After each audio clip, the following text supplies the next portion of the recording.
Hello दोस्तों, आज की इस वीडियो में मैं आपको इडियम्स करवाने वाला हूँ।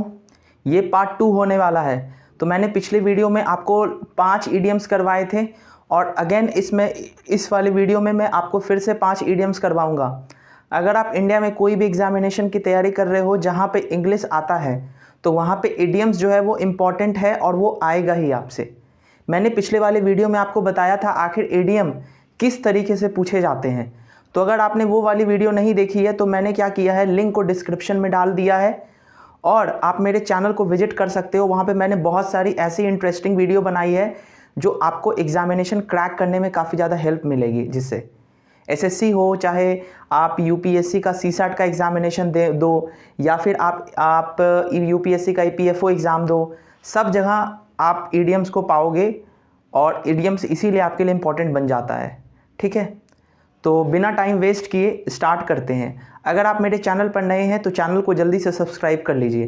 ठीक है, बिना टाइम वेस्ट किए वीडियो स्टार्ट करते हैं। तो जो सबसे पहला हमारा जो इडियम है उसका नाम क्या है, to put all your eggs in one basket. क्या है, to put all your eggs, to put all your eggs in one basket. ठीक है, एक ही बास्केट के अंदर सारे एग्स को रखना। तो आप यहां से कुछ रेफरेंस ले पा रहे हो।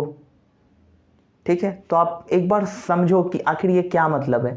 To put all your eggs, आपके पास जितने अंडे हैं सारे अंडे आपने क्या किया, एक ही बास्केट में रख दिया।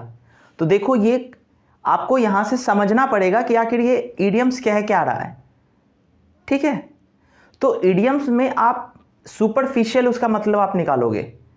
कुछ इडियम्स ऐसे मिलेंगे ना जिसका कोई मतलब ही नहीं है, बस ऐसे ही वो लिख दिया गया है, ना ग्रामेटिकल वो सही है, बस लिख दिया गया है और वो एज अ इडियम्स बन गए हैं। तो आपको जो है एकदम बारीकी से याद रखना है। ठीक है, तो इसका मतलब क्या होता है, to depend for your success on a single person और अ प्लान ऑफ एक्शन। एक ही प्लान ऑफ एक्शन या फिर एक ही सिंगल पर्सन के ऊपर आपकी डिपेंडेंसी है कि आपको वो सक्सेस दिला देंगे, या फिर आप जिस प्लान ऑफ एक्शन को एग्जीक्यूट कर रहे हो, जिस प्लान से आप अपनी पढ़ाई कर रहे हो, सारा फोकस आपका उसी प्लान पर है और आप सोच रहे हो कि उस प्लान ऑफ एक्शन से मुझे रिजल्ट मिल जाएगी। ठीक है, मान कर चलो कि भगवान ना करे आपका एमटीएस एग्जामिनेशन ना हो, आप फेल कर गए। जो आपका जो प्लान ऑफ एक्शन था ना वो ठीक नहीं था, इसीलिए आपको अब क्या करना होगा, अपने प्लान ऑफ एक्शन को तुरंत चेंज करना होगा। ठीक है, इसीलिए कहा जाता है सही प्लान ऑफ एक्शन पे हमें चलना चाहिए। अगर आपको ज़िंदगी में सक्सेस चाहिए तो सही प्लान ऑफ एक्शन पे आपको चलना है, तभी आपको सफलता मिलेगी। ठीक है, तो इसीलिए कहा गया है to put all your eggs in one basket. एक ही प्लान ऑफ एक्शन के ऊपर आपका सारा फोकस है। आप गलती से आप अगर फेल कर गए तो आप अपने प्लान ऑफ एक्शन को क्या करो, फटाफट चेंज कर लो। ठीक है, कि आपने यहाँ पर मिस्टेक की थी, आपने वोकैबुलरी नहीं पढ़ी थी, आपने बस वोकैबुलरी रट के पढ़ी थी, इडियम्स आपने रट के पढ़ी थी। तो इस बार का जो आपका नया सिरे से आप तैयारी करोगे तो आप क्या करो, अपने प्लान ऑफ एक्शन को तुरंत चेंज कर लो। आप इडियम्स को समझ के पढ़ो, जैसे मैं आपको समझा रहा हूँ। आप वोकैबुलरी आप समझ के पढ़ो, आप क्वेश्चन बहुत ज़्यादा बनाओ, आप प्रीवियस ईयर क्वेश्चन ज़्यादा करो। तो यही कहा जा रहा है। ठीक है, दूसरा क्या है आपका, hit the road. Hit the road कहने का मतलब क्या, रोड को हिट नहीं करना, रोड को हिट नहीं करना। आप तो यहां पे देख रहे हो ना, रोड को हिट करना है, हिट द रोड, लेकिन एक्चुअल में उसका मतलब ये नहीं कि रोड को मारना। ठीक है, इसका मतलब ये होता है कि आप अपनी जर्नी को स्टार्ट कर रहे हो, आप कहीं पर हो वहां से आप डिपार्ट ले रहे हो। तो इसका मतलब है कि आप कहीं जा रहे हो, आप अपनी जर्नी को स्टार्ट कर रहे हो। ठीक है, तो उसे ही कहा जाता है हिट द रोड। ठीक है, it takes two to tango, इसका मतलब क्या हो गया, it takes two to tango.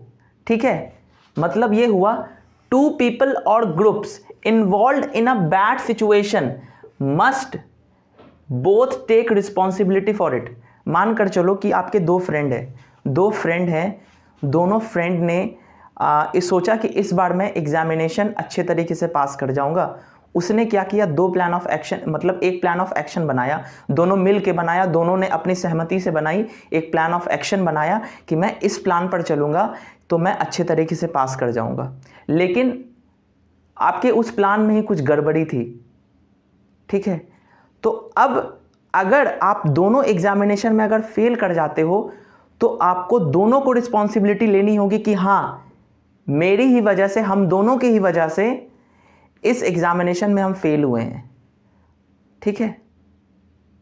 या फिर ऐसा हो जाए आप दो लोग हो, तो क्या होता है ना, आपकी झगड़े हो जाती है किसी के साथ, तो यहां पर क्या है, आप दोनों ने झगड़ा किया है, तो इसका मतलब क्या है, जो कॉन्सिक्वेंसेस है, जो परिणाम है, आप दोनों को भुगतना पड़ेगा। कोई एक भुगतेगा नहीं, दोनों को भुगतना पड़ेगा, ठीक है। अगर कोई आपको अगर इन रिटेलिएशन अगर आपको वो पीटने आता है तो ये नहीं देखेगा कि एक को वो पीटेगा, वो दोनों को धून के चला जाएगा, ठीक है। तो यही है इसका मतलब क्या, कि it takes two to tango, ठीक है। अगर दोनों आप डिफिकल्ट पोजीशन में हो तो आप दोनों को रिस्पॉन्सिबिलिटी लेनी पड़ेगी इस चीज की, ठीक है। तो ये है इसका मतलब। उसके बाद क्या है आपका ऑफ द हुक। क्या है ऑफ द हुक? इसका मतलब क्या है, अपने आप को डिफिकल्ट सिचुएशन से बाहर निकालना। क्या करना? अपने आप को डिफिकल्ट सिचुएशन से बाहर निकालना, ठीक है। कोई डिफिकल्ट सिचुएशन में आप पड़ गए हो कि अब क्या किया जाए, क्या नहीं किया जाए, तो ऑफ द हुक का मतलब क्या हो गया, अपने आप को डिफिकल्ट सिचुएशन से बाहर निकालना, ठीक है। पीस ऑफ केक का मतलब क्या हो गया, सिंपल। पीस ऑफ केक का मतलब हो गया सिंपल या फिर नॉर्मल टास्क जो आप आसानी से कर सकते हो।